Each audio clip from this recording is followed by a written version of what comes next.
The night was meant to be one of glamour, wealth, and effortless charm.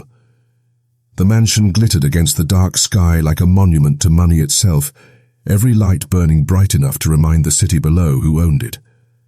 Guests arrived in sleek cars, their laughter spilling into the cold air, their designer clothes catching the glow of the chandeliers, even before they stepped inside. For the family hosting the party, appearances were everything. They had built their empire on control of markets, control of people, control of every room they walked into. That night was no different. They greeted their guests with perfect smiles, champagne glasses raised, as if nothing in the world could ever touch their carefully crafted kingdom. Inside, the party was alive with music, polished speeches, and the kind of shallow small talk that passes as intimacy among the very rich. The grand ballroom smelled of roses and expensive perfume, the marble floor gleaming under the soft light. Waiters in black suits glided through the crowd carrying trays of champagne and oysters, and every corner of the house buzzed with stories of deals, investments, and power plays. To anyone who didn't know better, it was the picture of success, an untouchable world where money drowned out every flaw. But beneath the surface, there were cracks, small but sharp, and they were beginning to show. The family at the center of it all had always been untouchable. Generations of wealth had built their name into something close to royalty in the business world. They were feared, envied, and at least in their own eyes, adored. The patriarch was a man who believed that money bought not only respect, but obedience. His wife carried herself like a queen, her voice always calm but edged with superiority.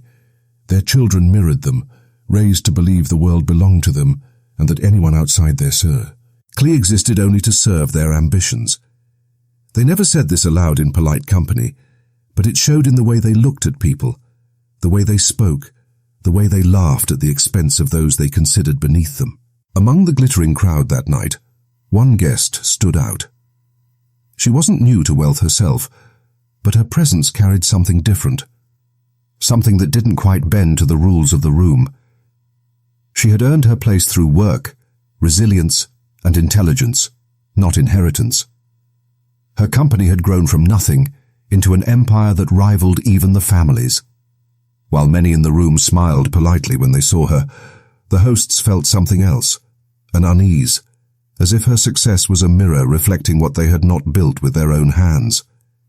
She was their equal in power, but to them, she would never be the same. Still, at first glance, the night moved as it always did, glasses clinking, laughter swelling, the music weaving through the air like silk. The woman moved among the guests with quiet confidence, her presence steady, her conversations sharp but warm. People admired her, even leaned toward her, drawn to the strength she carried without arrogance. For a while it seemed like the evening would pass without incident, just another performance of wealth and influence. But there was something fragile under the surface, something brittle in the way the family held their smiles when she walked into the room. The house itself told a story. Every piece of art on the wall was rare, every detail chosen to scream status. Yet for all the beauty, the space felt cold, like a stage rather than a home. The laughter bounced off the walls but didn't sink in.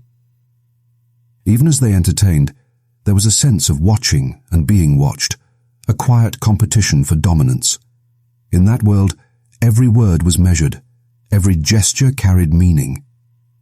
And though the guests didn't know it yet, the balance of power in the room was about to shift. What the family didn't expect was how quickly the mask of charm could slip. Underneath their practiced smiles lay something sharper, a cruelty they rated. Rely bothered to hide when they thought no one important was listening. To them, mocking others wasn't unusual. It was entertainment, a way of keeping their place at the top by reminding everyone else where they belonged. But that night, their target wasn't some minor guest or nameless server. Their mistake was thinking they could treat her the same way, forgetting she was not only watching, but remembering. The woman didn't flinch as the laughter echoed, didn't let them see the sting of the words dressed up as jokes. Instead, she stood straighter, her silence louder than any reply. The room, once alive with noise, seemed to hold its breath for a second, as though everyone sensed that something had shifted. The hosts didn't notice, or maybe they didn't care. To them, she was just another name, another person who should have been grateful to be in their house. They didn't see that the very deal that was supposed to secure their future was resting in her hands. In that fragile moment, a truth began to reveal itself. Power built on arrogance is weaker than it seems. The family believed they were untouchable, but the woman carried a strength that came not from money, but from survival, from years of pushing against barriers they had never known. And while the guests kept smiling, pretending not to notice the sharpness of the mockery, she was already making her decision. The party carried on, the music louder, the drinks flowing. But behind her calm eyes, the game was already over. The days after the party should have been filled with nothing more than polite thank you notes and talk of how dazzling the evening had been. That was the script the family had written for themselves, the one they'd played out for years. But this time the smiles hadn't landed the same way. Guests left whispering about what they had seen, or what they thought they had seen, in the glances and tense silences that floated across the ballroom. Some caught the sharp edge of laughter that wasn't quite innocent. Others noticed the way the woman, the guest who mattered more than any other, left the house with her face unreadable, her heels clicking like punctuation marks on a story still being written. The family brushed it off at first. In their world, humiliation was just part of the game. They told themselves she would let it slide because deals of that size weren't abandoned over something so small. Money erased slights. Money made people swallow their pride. That was what they believed, because that was what had always been true for them. But they were blind to the fact that she lived by different rules. For her, respect was worth more than any number they could put on a contract. Behind closed doors, tension began to thicken. The patriarch paced his study at night, replaying the deal in his mind, muttering about timing, terms, and control. His wife pretended calm, but her nerves showed in the way her rings clicked against the crystal glass she held too tightly. Their children, bred to see themselves as future rulers of empires, whispered about the woman with arrogance, convinced she wouldn't dare walk away from what was on the table. But beneath the surface, each of them felt it. The deal was slipping, and with it, the security of their legacy. The woman, meanwhile, carried herself with the same composure she always had, but inside her mind, the party replayed on a loop. Their laughter, the way they looked at her like she was a character in a joke she had not agreed to be part of, it burned. She didn't raise her voice or storm out, but the anger lived deep, quiet, steady. For years, she had fought battles no one in that family could ever imagine. Boardrooms where her voice was ignored until she forced it to be heard, contracts she had wrestled from men who thought she should be grateful for scraps. This time, she wasn't going to fight for respect. She was simply going to take it back by cutting them off where it hurt most. But before she made her move, the family made theirs. Sensing her distance, they doubled down. Calls were made, dinners arranged, and every attempt was made to smooth over what had happened. Yet beneath the invitations lay something darker. They didn't want reconciliation. They wanted control. They wanted her to bend, to show that she could be mocked and still return to their table. The more she resisted, the harder they pushed. The son, proud and reckless, took it further. At a dinner meant to clear the air, he threw barbed jokes across the table, pretending it was all in good fun. The daughter chimed in with her polished cruelty, hidden under the guise of wit. The father sat back, a faint smirk on his lips, as if testing her strength was a game worth playing. The mother said little, but her silence was as sharp as the words of the rest. Every laugh was a warning, every word a reminder. We are in control here. But cracks were showing even in their world. Their empire, built on generations of wealth, wasn't as untouchable as they pretended. Quiet rumors of financial pressure circulated in their circles, investments gone wrong, deals slipping through their fingers. They needed her deal not just to grow, but to survive. Pride kept them from admitting it, but desperation hung in the air like smoke. That was why they mocked her, why they tried to cage her with their laughter. If they could make her feel small, maybe they could keep her from realizing how much power she truly had. The more they pressed, the more she pulled back. Friends close to her noticed the change. Her laughter, usually warm and genuine, became guarded. Her patience with arrogance wore thin. In private, she admitted she was tired of being underestimated, tired of pretending insults were harmless. She had fought too long and too hard to let anyone strip her dignity for the sake of their comfort. And yet, the pressure wasn't only on her. The family itself was unraveling. The son's arrogance turned into recklessness, his nights spent drowning in alcohol and whispered scandals. The daughter, though outwardly polished, carried a bitterness of her own, tired of being overshadowed by her brother and trapped in the role her parents had scripted for her. The matriarch's calm mask began to slip as debts pressed closer, and the patriarch, always obsessed with control, grew harsher, his temper flashing in ways that startled even those closest to him. Their empire was cracking, and their cruelty was the glue they used to hold it together. Past grievances also lurked in the shadows. The family had built their fortune not just on business skill, but on exploitation. Partnerships broken, competitors ruined, promises discarded when they no longer served. The woman knew some of these stories. She knew how many people they had trampled to keep their names shining. And perhaps that was what stung them most, that she had succeeded without their methods, that her power wasn't stained with the same history of betrayal. Every interaction now carried a sharper edge. Meetings that should have been about contracts turned into battlegrounds of pride. Words meant to persuade were laced with condescension. Even their silence carried weight, daring her to give in. But with every passing day, her decision solidified. They thought they were pressuring her into compliance, but all they were doing was sealing their fate. The unease grew thick enough to touch.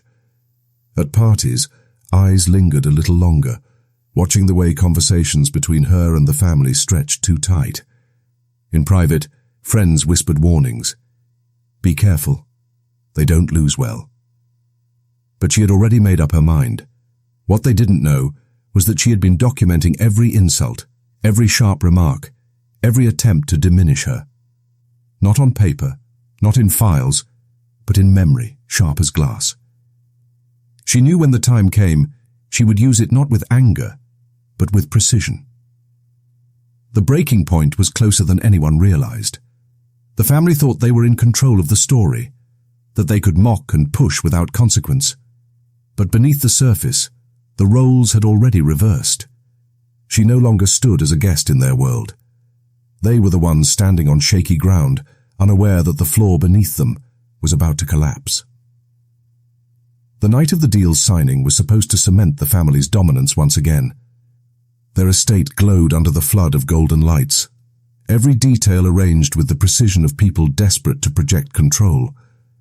The contract, worth billions, was waiting in a leather binder on the long oak table in the study, its weight almost physical in the room. Guests filled the mansion again, the air buzzing with the smell of expensive liquor and perfume, voices rising in anticipation of what was meant to be a celebration. But under all the shine lay something jagged. The woman hadn't signed yet, and every second she delayed pressed against the family's nerves like a blade. The patriarch had rehearsed the evening in his mind. Charm, persuasion, a toast, and then her signature. He told himself it would be easy. He told himself that she was too clever, too pragmatic, to let pride get in the way of something this massive. But inside him, anger brewed. He remembered her silence at the part, shy, the way she'd refused to bend, and every part of him screamed for control. His wife, standing at his side in her shimmering gown, whispered reassurances, though her stomach twisted. They all knew.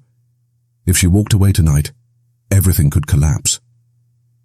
The woman entered quietly, her dress simple but commanding, her presence shifting the room in an instant.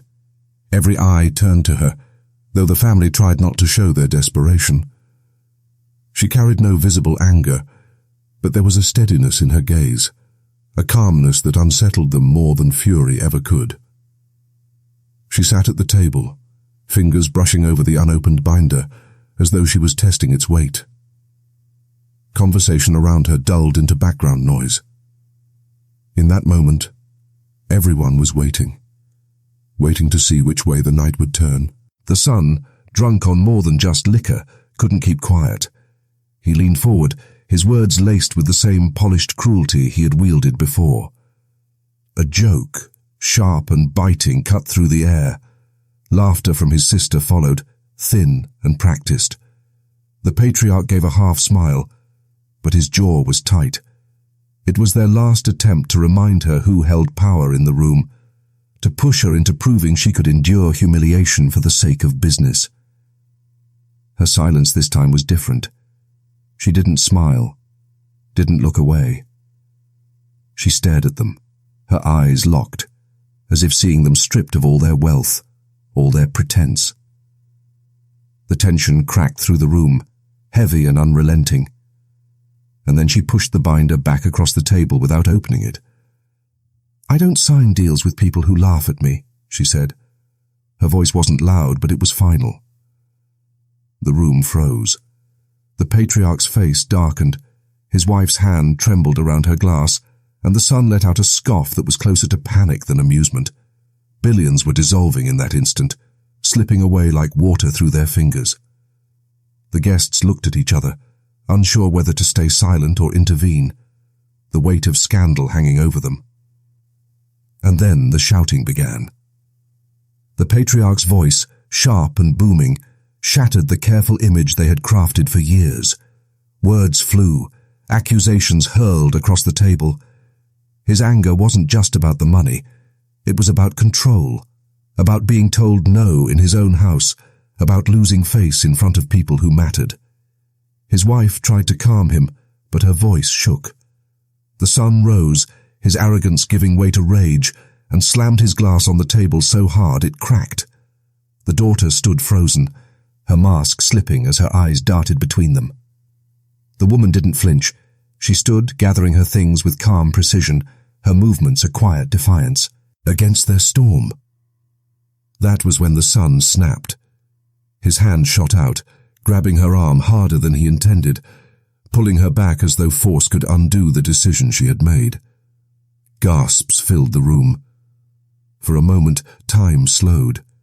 She pulled against him, her voice steady but cutting. "Let me go." He didn't. His grip tightened, his pride refusing to release her in front of everyone. The patriarch shouted at him to control himself, but his words only fueled the chaos. The mother cried out, her tone cracking for the first time that night. In the struggle, a glass toppled, shattering across the marble floor, the shards glittering under the chandelier. What happened next was a blur of motion and sound. The woman yanked her arm free, the son stumbled back, and in his drunken rage he lunged again. But this time his hand didn't land where he intended. His body collided with hers, forcing both of them into the edge of the heavy oak table. The sound was sickening, wood and flesh meeting in a brutal thud. She gasped, her body folding, her head striking the corner before she crumpled to the floor. The room went silent, except for the shattering of a single piece of glass still rolling across the tiles. For a second, no one moved. The son froze, his face draining of color as he stared at what he had done. The father's chest heaved, denial flashing across his face as he shook his head, muttering that it wasn't supposed to happen this way. The mother fell to her knees beside the woman, her hands shaking, whispering her name as if calling her back. The daughter stood still, eyes wide, her nails digging into her palms until they drew blood. Then the panic set in. The son stammered, insisting it was an accident, that she had slipped, that it wasn't his fault. The father barked orders, his voice trembling despite his commands. No one saw what happened. We fix this. We fix it now. His words cracked like a whip, but beneath them was fear, raw and consuming. The mother wept openly, clutching at her pearls as if they could anchor her to reality. Some of the guests backed away, their faces pale, their mouths covered in horror. Others looked to the family, waiting, frozen between morality and fear of crossing the powerful. The chandelier above still shone as if mocking the scene below, its crystals glittering over the chaos. The son dropped to the floor beside her, shaking her shoulder as if she might still rise. "She's fine. She's fine. Just get her up." But the silence from her body was louder than any words. The father pulled him back, his grip harsh. "Say nothing. Do nothing. We handle this." His voice was hollow, the confidence that once commanded boardrooms now replaced with desperation. Whispers broke out among the guests, some already reaching for their phones before stopping, fear freezing their hands. The family's empire, once untouchable, now stood exposed under the weight of a single, irreversible act. The crime had unfolded in seconds, born not from calculation, but from arrogance, from rage, from the blind belief that money could shield them from consequence. And as the woman's body lay still on the marble floor, the truth settled over the room like a suffocating fog. Power had not saved them. It had destroyed them. The silence after the fall lingered far longer than anyone could bear. The body on the marble floor had turned the grand ballroom into a mausoleum, every chandelier crystal reflecting the horror no one dared put into words. And then, as if waking from a nightmare they couldn't quite escape, voices returned, shaking, frantic, grasping at explanations that made no sense. The son swore it wasn't his fault, his words tumbling out faster than his breath. His father's voice cut over him, sharp, commanding, desperate to hold on to some kind of control. The mother's sobs filled the gaps, her hands stained from holding the woman's lifeless body, whispering her name as if it might undo everything. The guests, still frozen between shock and fear, began to slip away. Some left quickly, unable to face what they had witnessed. Others stayed close to the walls, watching with wide eyes, knowing this was history unfolding, a scandal that would ripple through the world of wealth and power. Phones buzzed in pockets, screens lighting up, though most were too afraid to make the first call. But no matter how hard the family tried to contain the disaster, the truth was already bleeding into the world beyond their gates. The patriarch's instinct was to cover it up. His voice, though trembling, carried the same authority that had bent boardrooms to his will. He spoke of silence, of protecting the family name, of spinning the story before anyone else could. He reminded his children of what was at stake, not just money, but legacy, power, their place in a society that worshipped wealth. To him, this was not a death. It was a problem to be managed. Yet no amount of control could steady his shaking hands or erase the wild fear flickering in his eyes. The son collapsed into a chair, staring at his hands as if they were strangers. He replayed the moment in his mind over and over, the grab, the stumble, the thud. It had been so quick, so senseless, and now it wouldn't leave him.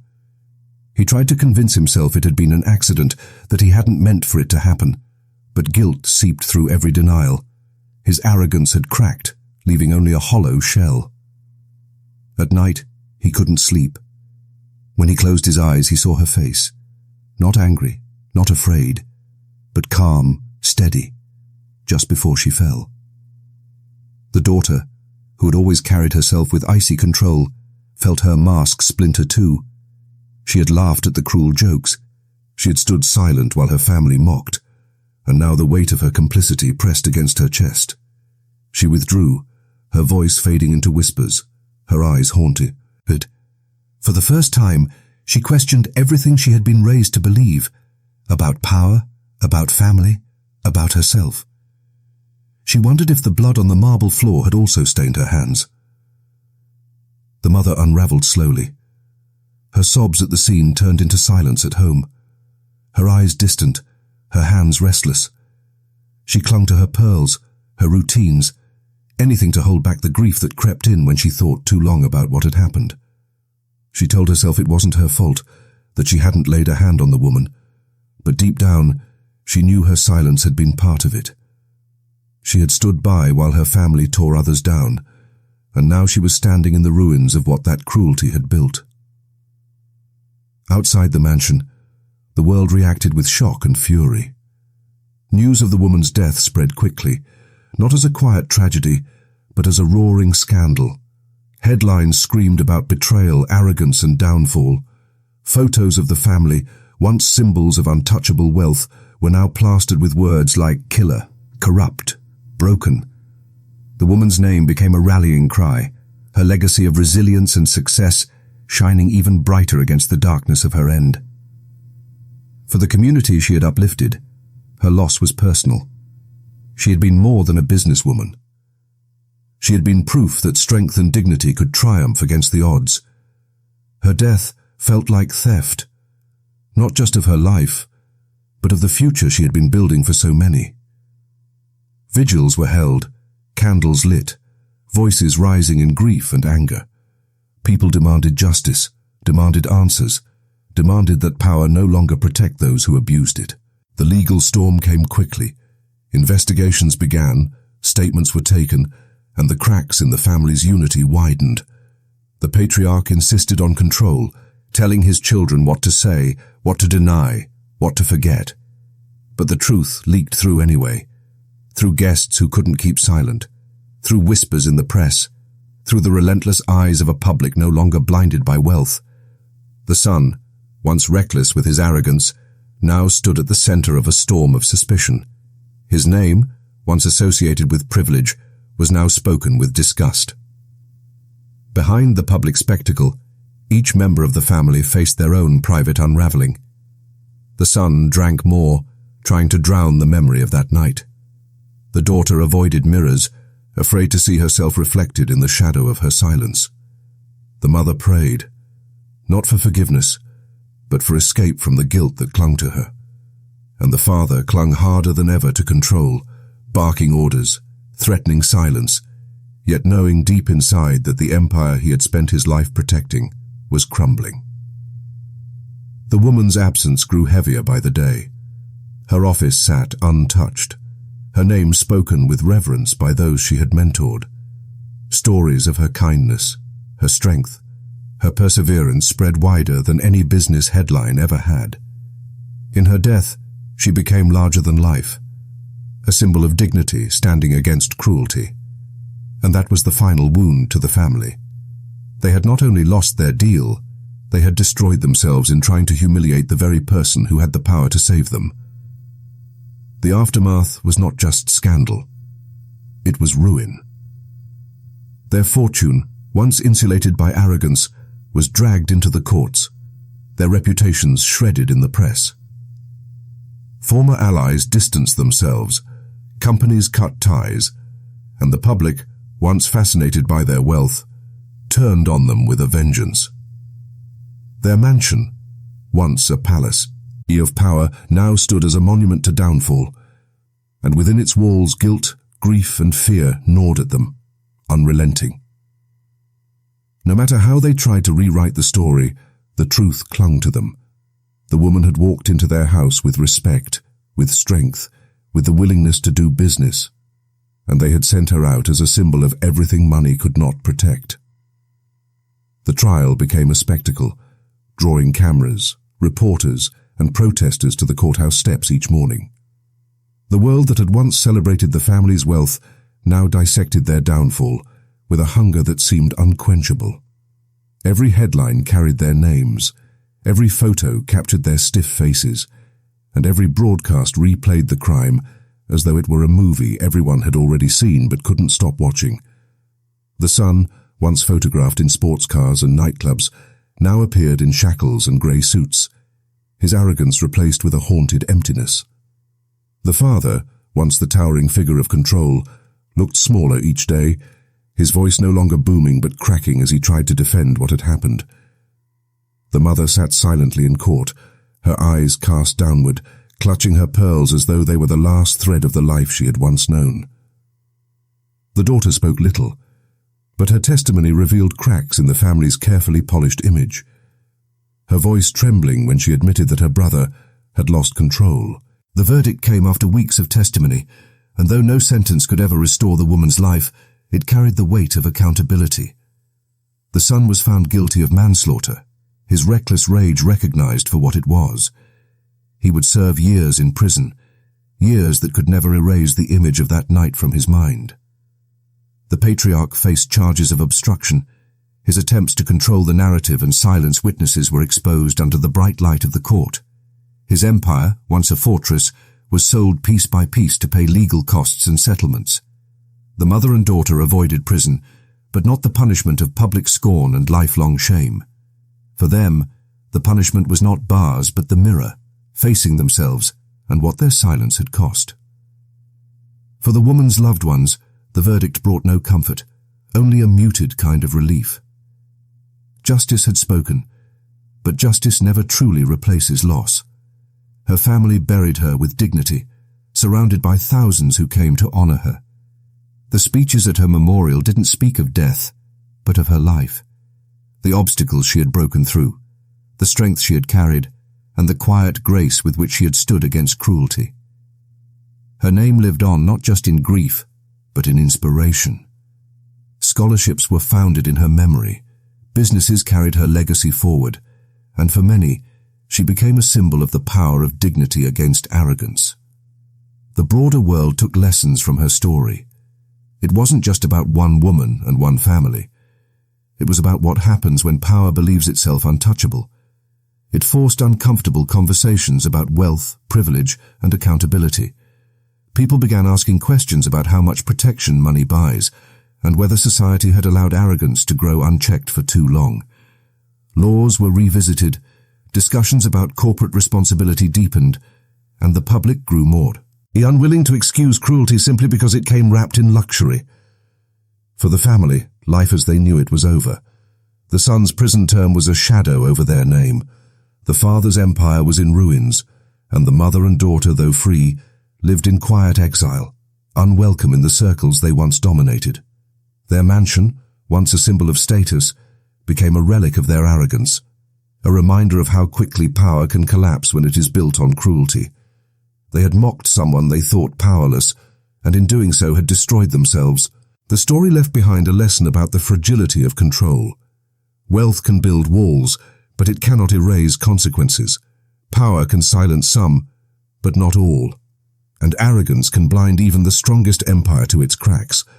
The family had believed respect could be bought, but the woman had shown that respect must be earned, and once lost, it can never be purchased back.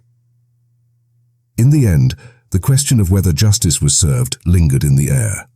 The courts had spoken, sentences had been handed down, and reputations had crumbled. But justice is rarely clean. For the woman's family, no verdict could make them whole again. For the community she had lifted, the loss remained sharp, even as her memory became a rallying cry for change. And for the family that caused it all, the weight of guilt and the eyes of the world ensured they would never escape what they had done. The story became more than a scandal. It became a reflection of the darkest and brightest parts of human nature, the cruelty born of arrogance, the resilience born of pain, the way power corrupts and dignity endures. It reminded people that morality cannot be separated from action, and that true strength lies not in domination, but in respect. Years later, her story was still told, not in hushed whispers, but in clear voices. Her name appeared in classrooms, in speeches, in books about resilience and justice. The family's name, once golden, was now a cautionary tale whispered as a warning. And between those two legacies lay the truth of human nature, that what we choose in moments of power defines us far more than the fortunes we inherit.